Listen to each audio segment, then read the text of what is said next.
सियावर रामचंद्र की जय, पवन सुत हनुमान की जय, उमापति महादेव की जय, रमापति रामचंद्र की जय। जय सीताराम। अतः षड्विंशः सर्गः। 26वें सर्ग में श्री राम को उदास देखकर सीता का उनसे इसका कारण पूछना और श्री राम का पिता की आज्ञा से वन में जाने का निश्चय बताते हुए सीता को घर में रहने के लिए समझाना। ओम अभिवादितु कौशल्यां रामः संप्रस्थितो वनं, कृत्य स्वस्तैनो मात्रा धर्मिष्ठे वर्त्मनि स्थितः। धर्मिष्ठ मार्ग पर स्थित हुए श्री राम माता द्वारा स्वस्ति वाचन कर्म संपन्न हो जाने पर कौशल्या को प्रणाम करके वहां से वन के लिए प्रस्थित हुए। किब्राजयन राजसुतो राजमार्गं नरैवृतं, हृदयान्यामगमन् देवजनस्य गुणवत्तया। उस समय मनुष्यों की भीड़ से भरे हुए राजमार्ग को प्रकाशित करते हुए राजकुमार श्री राम अपने सद्गुणों के कारण लोगों के मन को मथने लगे। ऐसे गुणवान श्री राम को वनवास दिया जा रहा है, यह सोचकर वहाँ के लोगों का जो जी कचोटने लगा। वैदेही चापि तत्सर्वं न शुश्राव तपस्विनी, तदेव हृदि तप तस्याचियोवराज्याभिषेचनम्। तपस्विनी विदेह नंदिनी सीता ने अभी तक वह सारा हाल नहीं सुना था। उनके हृदय में यही बात समाई हुई थी कि मेरे पति का युवराज पद पर अभिषेक हो रहा होगा।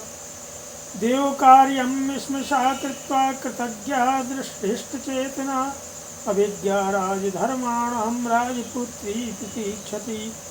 विदेह राजकुमारी सीता सामयिक कर्तव्यों तथा राजधर्मों को जानती थी तथा देवताओं की पूजा करके प्रसन्न चित्त से श्री राम के आगमन की प्रतीक्षा कर रही थी।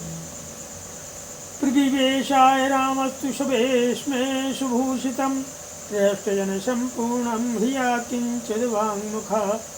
इतने में ही श्री राम ने अपने भली भांति सजे सजाए अंतःपुर में जो प्रसन्न मनुष्यों से भरा हुआ था प्रवेश किया। उस समय लज्जा से उनका मुख कुछ नीचा हो रहा था। अथ सीता समुत्पत्य वेप्यमान च तं पतिम्, अपशोक संतप्तं चिंत्या व्याकुलितेन्द्रियम्। तां दृष्ट्वा स हि धर्मात्मा न ससाके मनोगतं, तं शोकं राघवाशोढुं ततो विप्रततां गतः। सीता उन्हें देखते ही आसन से उठकर खड़ी हो गई। उनकी अवस्था देखकर कांपने लगी और चिंता से व्याकुल इंद्रियों वाले अपने उन शोक संतप्त पति को निहारने लगी। धर्मात्मा श्री राम सीता को देखकर अपने मानसिक शोक का वेग सहन न कर सके, अतः उनका वह शोक प्रकट हो गया कि विवर्ण पदिनं दृष्ट्वा तं प्रयस्मिन्नमर्षणम्, आह दुःखाभिसंतप्ता किमिदानीमिदं प्रभो। उनका मुख उदास हो गया था, उनके अंगों से पसीना निकल रहा था। वे अपने शोक को दबाए रखने में असमर्थ हो गए थे। उन्हें इस अवस्था में देख करके सीता दुख से संतप्त हो उठी और बोली कि हे प्रभु, इस समय आपकी कैसी दशा है। अद्यवार्हस्पतः श्रीमान् युक्तः पुख्येन राघवो, रोचते ब्राह्मणैः प्राज्ञैः केन त्वमसि दुर्मनः। कहने लगी सीता के हे रघुनंदन, आज बृहस्पति देवता संबंधी मंगलमय पुख नक्षत्र है जो अभिषेक के योग्य है। उसी पुख नक्षत्र के योग में विद्वान ब्राह्मणों ने आपका अभिषेक बताया है। ऐसे समय में जबकि आपको प्रसन्न होना चाहिए था, आपका मन इतना उदास क्यों है।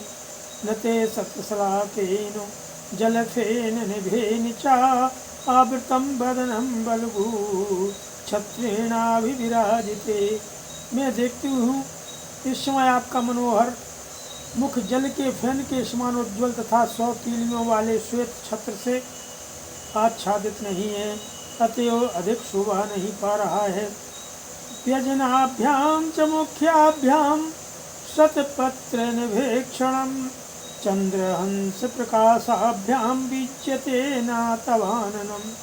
कमल जैसे सुंदर नेत्र धारण करने वाले आपके इस मुख पर चंद्रमा और हंस के समान श्वेत वर्ण वाले दो श्रेष्ठ चमरों द्वारा हवा नहीं की जा रही है कि वाग्मिनो बंदिनश्चापि प्रेष्टास्त्वं नरसभो स्तुवन्तो नाद्य दृश्यन्ते मंगलैषु तमागधा। न ते छौद्रं च दधी च ब्राह्मणा वेद पारिगा मूर्धा विशुद्धस्यो ददति स्मि विधानता। हे नरश्रेष्ठ, प्रवचन कुशल बंदी सूत और मागध जन आज अत्यंत प्रसन्न हो अपने मांगलिक वचनों द्वारा आपकी स्तुति करते दिखाई नहीं देते हैं। वेदों के पारंगत विद्वान ब्राह्मणों ने आज मूर्धाभिषिक्त हुए आपके मस्तक पर तीर्थोदक मिश्रित मधु और दधी का विधि पूर्वक अभिषेक नहीं किया है। केन त्वां प्रकृतयः सर्वा श्रेणीमोक्षाभूषिता अनुगृहीतुमिच्छन्ति पौरजानपदास्तथा। मंत्री, सेनापति आदि सारी प्रकृतियाँ, वस्त्राभूषणों से विभूषित मुख्य मुख्य सेठ साहूकार तथा नगर और जनपद के लोग आज आपके पीछे पीछे चलने की इच्छा नहीं कर रहे हैं। इसका क्या कारण है कि चतुर्भिर्वेग संपन्नैः हयै कांचन भूषणैः मुख्या पुष्परथो युक्तः किं न गच्छति ते गृतः। सुनहरे साजबाज से सजे हुए चार वेगशाली घोड़ों से जुता हुआ श्रेष्ठ पुष्प पर रथ आज आपके आगे आगे क्यों नहीं चल रहा है। न हस्ती चाग्रतः श्रीमान सब लक्षण पूजितः प्रयाणे लक्ष्यते वीर कृष्णमेघगिरिप्रभः। अरे वीर, आपकी यात्रा के समय समस्त शुभ लक्षणों से प्रशंसित तथा काले मेघ वाले पर्वत के समान विशालकाय तेजस्वी गजराज आज आपके आगे क्यों नहीं दिखाई देता है।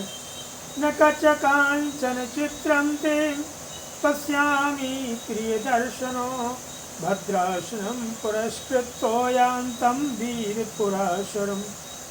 हे प्रिय दर्शन वीर, आज आपके सुवर्णजित भद्रासन को सादर हाथ में लेकर अग्रगामी सेवक आगे जाता क्यों नहीं दिखाई देता है। अभिषेको यदा सज्जः किमिदानीमिदं तवो अपूर्वो मुखवर्णच्छो न प्रहर्षस्तु लक्ष्यते। जब अभिषेक की सारी तैयारी हो चुकी है, ऐसे समय में आपकी यह क्या दशा हो रही है। आपके मुख की कांति उड़ गई है, ऐसा पहले कभी नहीं हुआ था। आपके चेहरे पर प्रसन्नता का कोई चिन्ह नहीं दिखाई देता है।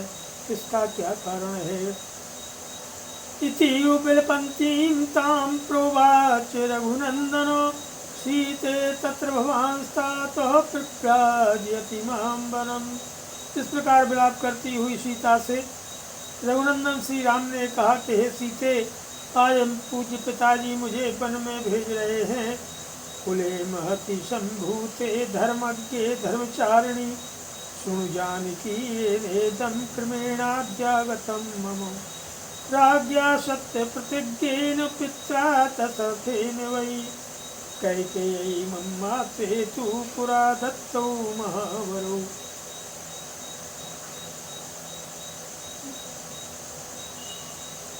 कहने लगे, महान कुल में उत्पन्न धर्म को जानने वाली तथा धर्म प्राण से जनक नंदिनी, जिस कारण यह वनवास आज मुझे प्राप्त हुआ है वह क्रमशः बताता हूँ, सुनो। मेरे सत्य प्रतिज्ञ पिता दशरथ ने माता कैकेयी को पहले कभी तो महान वर दिए थे। त्यादिमं सज्जेस्मिन् अभिषेके नृपोतिते प्रचोदितः ससमयो धर्मेण प्रतिनिर्जितः। इधर जब महाराज के उद्योग से मेरे राज्याभिषेक की तैयारी होने लगी, तब कैकेयी ने उस वरदान की प्रतिज्ञा को याद दिलाया और महाराज को धर्मता अपने काबू में कर लिया कि चतुर्दश ही वर्षाणि वस्तव्यम दंड के मया पित्रा मे भरतश्चापि योगराज्ये नियोजितः। इससे विवश होकर पिताजी ने भरत को तो युवराज के पद पर नियुक्त किया, तो मेरे लिए दूसरा वर स्वीकार किया, जिसके अनुसार मुझे 14 वर्षों तक दंडकारण्य वन में निवास करना होगा। सोऽहं त्वामगतो द्रष्टुं प्रस्थितो विजनं वनं भरतस्य समीपे तेनाहं कथ्या कदाचनो ऋद्धियुक्ता हि पुरुषा न सहन्ते परस्तवम् तस्मान्न ते गुणा कथ्या भरतस्याग्रतो मम। इस समय मैं निर्जन वन में जाने के लिए प्रस्थान कर चुका हूँ और तुमसे मिलने के लिए यहाँ आया हूँ।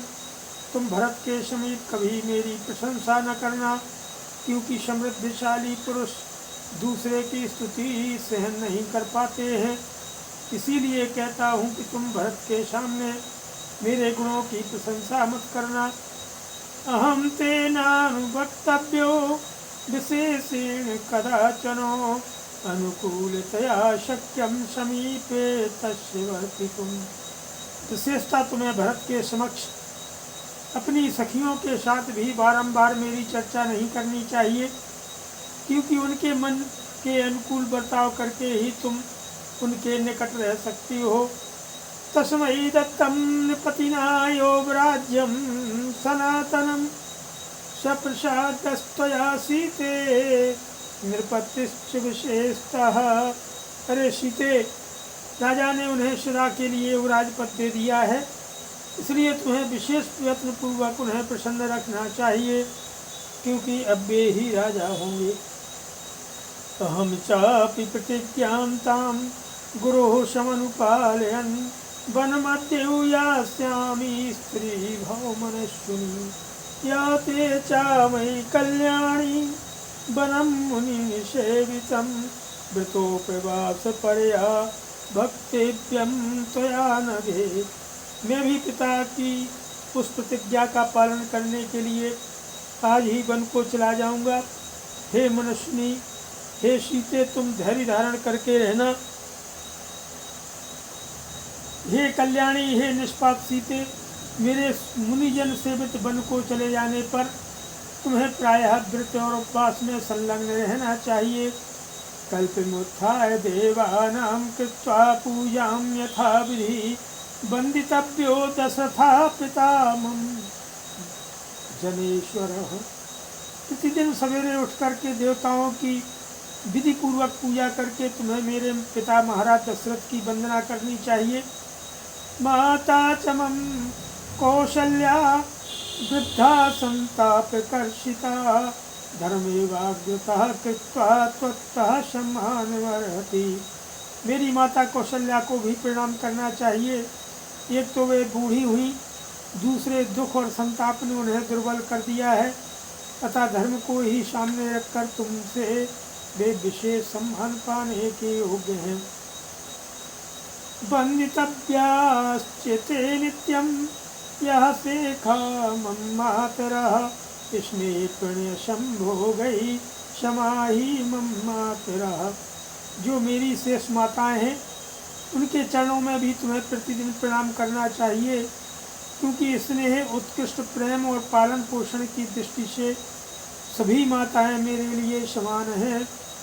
भ्रातृपुत्र समौ चापि दृष्टव्यौ च विशेषतः त्वया भरत शत्रुघ्नौ प्राणैः प्रियतरौ मम।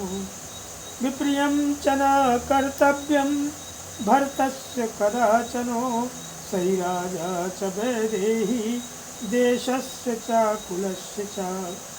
भरत और शत्रुघ्न मुझे प्राणों से बढ़कर प्रिय है, अतः तुम्हें उन दोनों को विशेषकर अपने भाई और पुत्र के समान देखना मानना चाहिए। हे विदेह नंदिनी, तुम्हें भरत की इच्छा के विरुद्ध कोई काम नहीं करना चाहिए, क्योंकि इस समय वे मेरे देश और कुल के राजा हैं। आराधिता हि शीलेन प्रयत्नैश्चोपसेविताः राजानः संप्रसीदन्ति त्रिकोप्यन्ति विपर्यये। अनुकूल आचरण के द्वारा आराधना और प्रयत्न पूर्वक सेवा करने पर राजा लोग प्रसन्न होते हैं तथा विपरीत बर्ताव करने पर वे कुपित हो जाते हैं। और स्यानपि पुत्राणि त्यजन्ते त्रिकारिणः समर्थान संप्रगृह्णन्ति जनानपि नराधिपा। जो अहित करने वाले हैं वे अपने और पुत्र ही क्यों न हो, राजा उन्हें त्याग देते हैं, और आत्मीय न होने पर भी जो सामर्थ्यवान होते हैं उन्हें वे अपना बना लेते हैं। सा त्वं वसे कल्याणी राज्ञः समनुवर्तिनी भरतस्य रता धर्मे सत्यव्रतपरायणा।